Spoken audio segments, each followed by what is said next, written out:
किसी दौर में एक मजदूर था, उसने अपनी जिंदगी का एक वाकया लिखा। अब इसको सुनिएगा। वो कहता है कि ये समझ लें आज से 60-70 साल पहले की बात है, या उससे भी थोड़ी ज्यादा होगी। वो लिखता है कि मेरे वालिद बीमार हो गए, गरीब बड़े थे, उन्होंने भी मजदूरी की। वो चारपाई पे लग गए तो मैं फिर मजदूरी के लिए निकला, दोस्तों के साथ मजदूरी, कभी कहां। तो पता चला कि हैदराबाद के करीब एक फैक्ट्री है, तो वहां करीब जाके अगर रहे ना तो हफ्ते में 3-4 या 5 दिन वहां मजदूरी मिल जाती है। तो मैं और मेरे दोस्त चले गए। वहां जाके मैंने घर वालदैन को खत लिखा कि ये मेरा एड्रेस है, क्योंकि उस दौर में मोबाइल का तो तसव्वुर भी नहीं था यहाँ, और पीटीसीएल फोन भी वो अमीरों के घर में कहीं कहीं होते थे।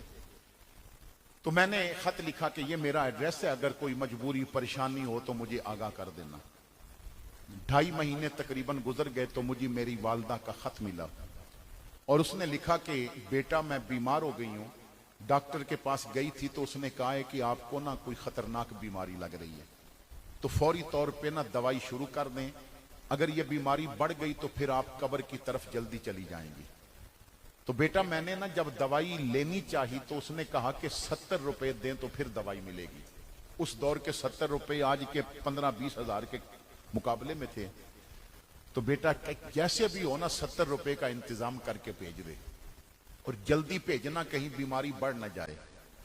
कहते हैं कि मेरी जेब में टोटल 5 रुपए थे, मजदूरी भी बड़ी कम थी। उस दौर में ना अच्छा जो मुलाजम होता था उसकी तनख्वाह 15 रुपए 20 रुपए होती थी।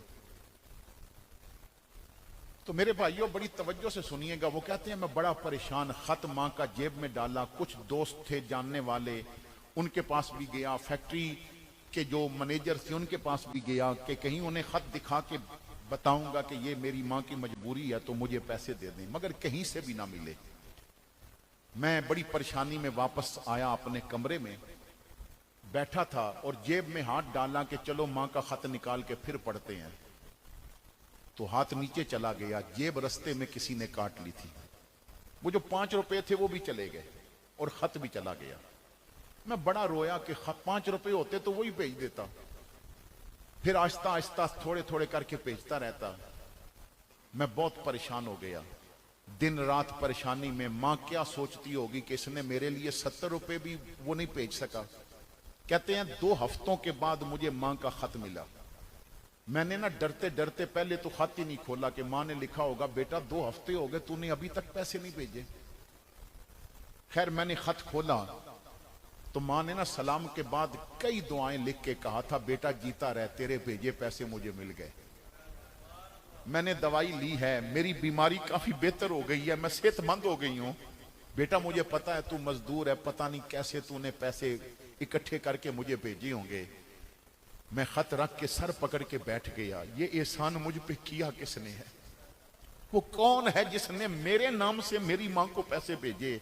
मैं 2 दिन सोचता रहा। तीसरे दिन मुझे एक और खत मिला जिस पे मेरा एड्रेस था, भेजने वाले का नाम और एड्रेस नहीं था। उसने सलाम के बाद लिखा, मैंने कहा तुझे बता दूं तू परेशान होगा कि तेरी मां को पैसे किसने भेजे।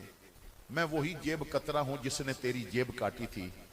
5 रुपए मिले तो मैं बड़ा खुश हुआ, लेकिन साथ जो खत था ना, जब पढ़ा तो वो तेरी मां का खत था। तेरी मां की बीमारी पड़ी तो मुझे कब्र में पड़ी अपनी मां याद आ गई। मुझे ऐसे लगा जैसे मुझसे मेरी मां ने पैसे मांगे हैं। 5 रुपए तेरे वाले और 65 अपने से डाल के मैंने 70 तेरे नाम से तेरी मां को भेज दिए। और मैंने अपना एड्रेस इसलिए नहीं लिखा कि कहीं तू मुझे पैसे वापस देने ना आ जाए। मेरे भाई मुझे जिंदगी में वो सुकून मिला है जो कभी नहीं मिला। मैं समझता हूं मैंने अपनी मां को पैसे भेजे।